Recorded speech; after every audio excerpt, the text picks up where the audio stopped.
Right now, people are going online to apologize to WinRAR, not to review it. I'm talking full-on apologies. These are grown adults who are posting screenshots of their receipts like it's a confession somehow. Check this out. I finally paid my debt. And this guy wrote, and I am not making this up, after 22 years of living, I finally bought WinRAR. 22 years. This guy said it like he's been running from the law, like he just got out of prison. By the way, WinRAR's official account throws a party every single time this happens. Check this out. Yay, we finally got paid, and welcome to the family. They're celebrating one person paying 29 bucks. It's almost like they just closed a funding round. I mean, you can't make this stuff up. It's great. But here's what's actually going on, because WinRAR might be the only software company that has to throw a party when somebody pays, because, well, almost nobody ever does. And somehow that company is doing just fine. In fact, they're doing better than fine. They've been quietly printing money for 30 years, doing the exact opposite of what everything modern software does to you and me. Now, that might be the most honest business model that is left in tech today. And by the end of this, I'm going to show you why everyone else threw it in the garbage. Because check this out. Here's the part that got me on this whole thing. This is actually a tiny company. It's privately held. It's family run. They have 0 investors and no growth meetings, and nobody outside the company actually knows what they make profit-wise, because, well, they've never once told anyone or had to tell anyone. The estimates that you find online are all over the place, but they land somewhere in the tens of millions of dollars a year. And that, by the way, is all for a program that you have never paid for, and you probably never planned to. Now, I had to know how the math works. It's just too juicy. It's just too interesting. So I went down the rabbit hole, and it turns into a much bigger story than just your classic, hey, nobody buys WinRAR. Haha, funny. It's actually a story about what software used to be and then what we quietly let it turn into. And listen, before I even get started on this one, I know what you're going to say. I can already hear it. I posted a short form about this and I got 1 million comments. But what about 7-Zip? It's so much better. And I can hear you typing right now the same way you typed under the short that I posted. 7-Zip people, I see you. Take your hands off the keyboard. I'm gonna get to it, I promise. And you know what? It actually makes this entire WinRAR thing make more sense. So just hang with me for a few minutes. I'll get to you. And you know what? Speaking of getting actual value for your money, this is probably a decent time to tell you who's paying for this one. Today's sponsor. I want to talk about the world's first hybrid microphone for podcasting. There's only one name that can claim that title, and that's the PD200W Hybrid from our friends at Maono. Check this out. You've got USB connections for simple plug and play, XLR for the pros with audio interfaces like mine, and 4G wireless for a cable-free setup. And this truly is the first mic to give you all 3 options, but how does it sound? You know what? Forget it. We're gonna do it live. Well, compared to the mic that I use every day, the PD200W Hybrid delivers studio quality right out of the box, but it doesn't stop there. They also added a ton of options for EQ and reverb using the Maono Link app, so you can dial in your sound just like the pros do. Nick, make me sound like a telephone. Oh, nice.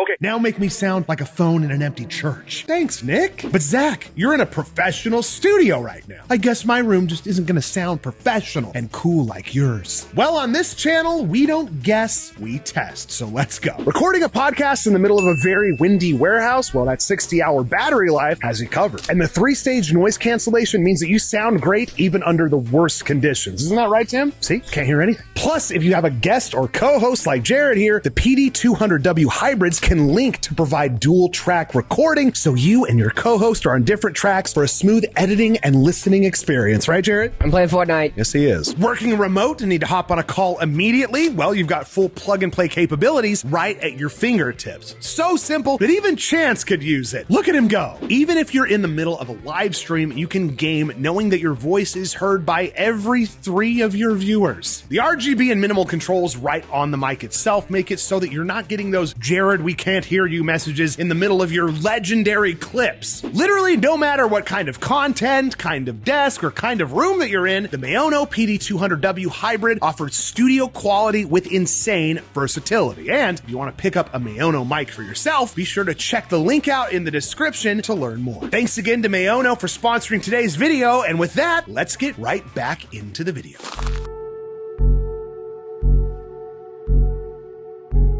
All right, let's get back to WinRAR. Now, everybody has a WinRAR story. I do, for sure. Even if you don't know it, you've got one. You needed to open a file, one of them. Somebody sent you a RAR file in Windows, was just staring at it like, what do I do with this? So you downloaded WinRAR, you opened the thing, and then you moved on with your life. You found something else to do. Maybe you went outside. And WinRAR, just sitting on your computer ever since, it's your little house guest who never left. It loves you so much. Now, it runs on a trial. Everybody knows this. Officially, it's 40 days, right? And here's the thing. When the trial ends, nothing happens. You get a polite window that reminds you that you're using an unregistered copy of their software with a big old button to go and buy a license. And then up in the corner, you've got the little X. You close the window. You keep using it forever. That window, by the way, that's the entire enforcement system for WinRAR. That's it. That is the entire police force. They are unarmed. They are unwilling to do anything to you. They don't care. It's a reminder and an X to close the reminder. Now, closing that box has to be one of the most repeated moves in computing history if I were to make a guess. They ask you, you hit the X, you go back to your file, everybody's happy, except for maybe WinRAR. And the next time that you open it, they'll ask you again, and you will close it again for 20 years. This is the process, right? And the wildest part is the software doesn't care. It doesn't punish you for it. It doesn't lock your files. It doesn't watermark things. It doesn't throttle you. It works exactly the same on day 4,000 of your trial as it did on day 1. Now, I want you to hold that thought because we're going to come back to how insane that actually is. That is, once you see what everyone else does.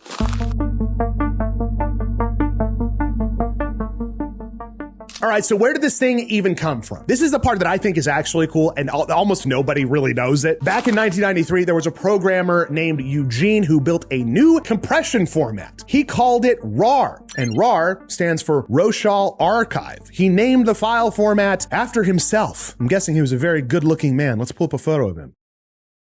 Ah, I was right. Ish. 2 years later, in 1995, he shipped the Windows version, WinRAR, and his older brother, Alexander, took over the entire business side, the copyright, the licensing, the whole thing, and that entire operation runs through a small German company called Win.rar. It's a great name. Sometimes you just got to make it easy. So this global piece of software that's on hundreds of millions of machines is basically two brothers and a small team. That is the entire company. But here's why people got loyal to this thing in the first place, and it's not price, by the way. RAR was just better at the time in two ways that really mattered, and you guys are going to remember this super well if you've got gray in your beard like me. All right, number one, it could split a giant file into a bunch of smaller pieces. You got part 1, part 2, part 3. This is back when we were moving files on floppies or burning the CDs and downloading over slow dial-up internet. That was a big deal. You could break a massive file into chunks that actually fit. Number 2, and this is the one, recovery records. WinRAR could pack in extra repair data, so if one of those chunks got corrupted on its way to you, you could rebuild the broken part and the file would still open. Now, let's think about where reliability like that mattered the most. This is the part that I won't admit to being a part of, but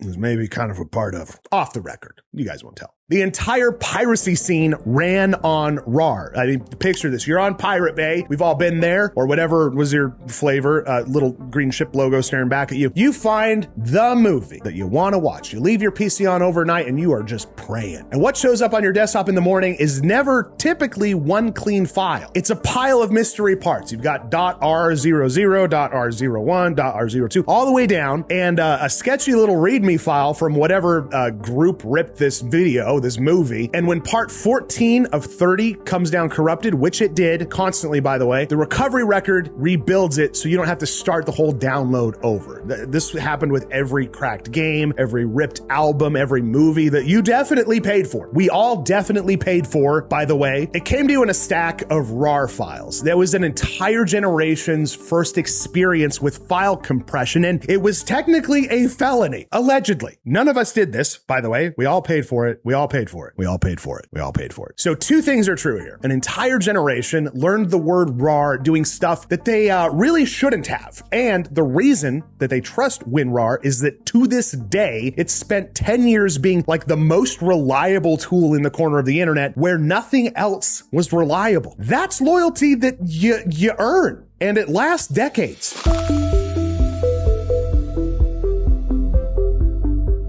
All right, let's get back to the money because this is where it stops being a fun fact and starts being, in my opinion, pretty freaking brilliant. Okay, let's do the math, or at least as much of it as we can. A license for WinRAR is about $29, $30. WinRAR has been downloaded hundreds of millions of times over 30 years. Now, the company is private, so they're under no obligation to open their books and tell you how much they're making. Like I said, estimates get messy. Low tens of millions on the careful end. Whatever the real number is, it is a lot for a software that nobody pays for. But the uncomfortable part about all of this is regular people, we don't pay. We basically never pay. We've already established that. We're all out here closing the little window until the heat death of the universe happens. So whatever they're pulling in is not really coming from you. Where it is coming from is businesses, because a company can't run unlicensed software. If you're a real business and you get audited and you've got WinRAR on, say, like 300 machines with no licenses, that's a lawsuit, ladies and gentlemen. That's a fine on a good day. And it's a very bad day. So companies end up buying licenses in bulk. They buy hundreds of seats at a time, thousands of dollars a pop, and they quietly do that every year until forever. And now look at how clean this is. Check this out. This is kind of genius. They let regular people use it for free forever. That makes it everywhere. And being everywhere makes it the default. So when a business needs an archiver, they reach for the one that every single employee already knows how to use. It's the one that's already installed. So you know what? I take it back. We were never the freeloaders. We were the billboard. Every single one of us for 30 years have been free advertising, and it worked so well. They run the whole thing as a small private company with no investors breathing down their necks, demanding that it grows 40% a year. None of that. They get to avoid all of that. It's incredible. And real quick, since we're on the subject, WinRAR will nag you for $29 for 30 straight years, and it never made you feel bad about saying no. It never did. Here's the deal. The subscribe button on this channel is free. And by God, if they can pop up and ask for $29, I'm gonna pop up and ask exactly one time for a free click. That's it. Hit subscribe. I'm not gonna bring it up again, which already makes me more polite than the software that we're talking about. All right, let's get back to it. I'm sorry. I'm sorry.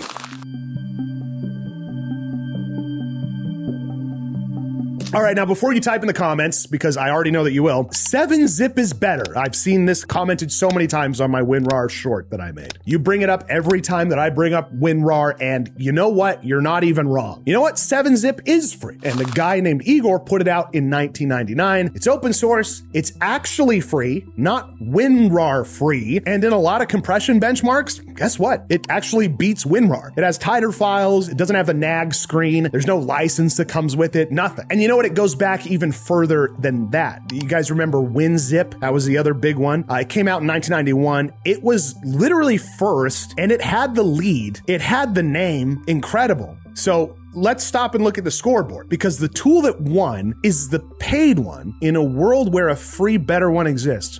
It's the older one that barely changed in 25 years. Now, by every rule that you're supposed to follow, I guess WinRAR should be dead. So how is it still that everybody has the one that you had to download last month, the one this whole video is about, and not 7-zip? Well, WinZip got greedy. That's the short version. They leaned hard into begging. The pop-ups got bigger and pushier. They started bundling in junk like system cleaner utilities that nobody is asking for. It's the kind of stuff that makes your computer kind of suck. They made the free version annoying on purpose to try to squeeze money out of you, and people felt it. Nobody likes software that treats you like a mark. Now, 7-zip, to their credit, they went the complete opposite direction. It's free, it's powerful, and it looks like it was designed in a parking lot in 2003. It never one single time tried to be friendly to a normal person, and that's the thing that the comments sometimes leave out. Better at compressing is not the same as being used by a human who just wants to open a file. Listen, I use 7-zip. Don't come at me. I'm just saying your average user might prefer WinRAR. And WinRAR sat right in the middle and did the one thing that neither of them did. WinRAR is so good at just leaving you alone. So good. So that's the entire thing. WinZip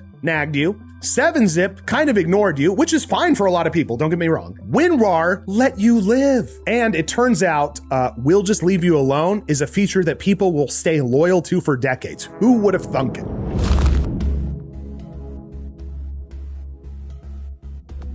All right, let's actually zoom out on this bad boy because this is the part of this video that I just can't stop thinking about. Look at the list of things that WinRAR did. There was no subscription, no account to create, there's no login, no sign in to continue or telemetry that's quietly phoning WinRAR home about what you're doing. There's no ads on it, and the interface literally looks almost exactly like it did 25 years ago, and they don't care. They're not sorry. Sorry, not sorry. Now hold that next to everything else in the year of our Lord 2026. You have Windows putting ads in the start menu. The start menu, by the way, the operating system you paid for on the computer that you own. They're gonna show you a suggestion for an app that you didn't ask for. HP will remotely disable the ink in your cartridges in your own printer the second you cancel their subscription. And Adobe, oh my goodness gracious, they rent you the software that you use, and then the second you stop paying, good luck opening the files that you made with your own hands. And this was one of my favorite ones. BMW a couple years back actually tried to charge people a monthly fee to turn on the heated seats that were already built into the car. You guys have probably heard about this one. It's truly nuts. They got roasted so bad, by the way, they killed it. But they didn't just kill the idea, they ended up moving it quietly onto other features you already paid for. It's just an absolute mess. So we've been boiled like a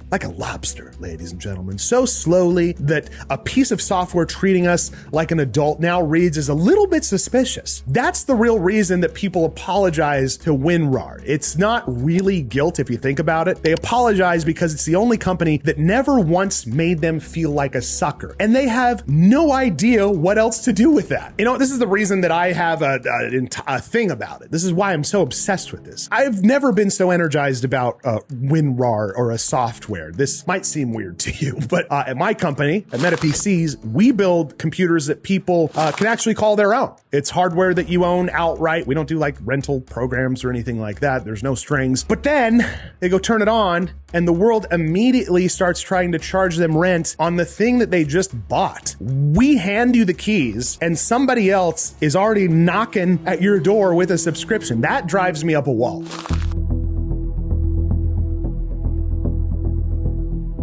So yeah, people are apologizing to a file compression program from 1995, and maybe that's a good thing. The longer I sit with it, though, the less funny it gets, because the joke was that it's never that they're paying. The joke is that paying for something one time and then just owning it forever with no catch has gotten so rare that it feels like a confession. It feels almost like you're turning yourself in, I guess is the best way to put it. So yeah, WinRAR didn't get more honest over the years at all. It didn't change at all. Everyone else somehow just got worse, I guess. WinRAR stood perfectly still while the entire industry, they just out here walking off a cliff, ladies and gentlemen. And now, just by literally standing still, it looks radical. This is where we're at. All right, anyway, I'm gonna go buy a license. It will probably be the first clean transaction that I've had with a software company in about a decade. And if their account wants to throw me a little party for it on Twitter or X or whatever we're calling it today, you know what? I think I've earned it. Thanks for watching, and as always, we'll see you again next time.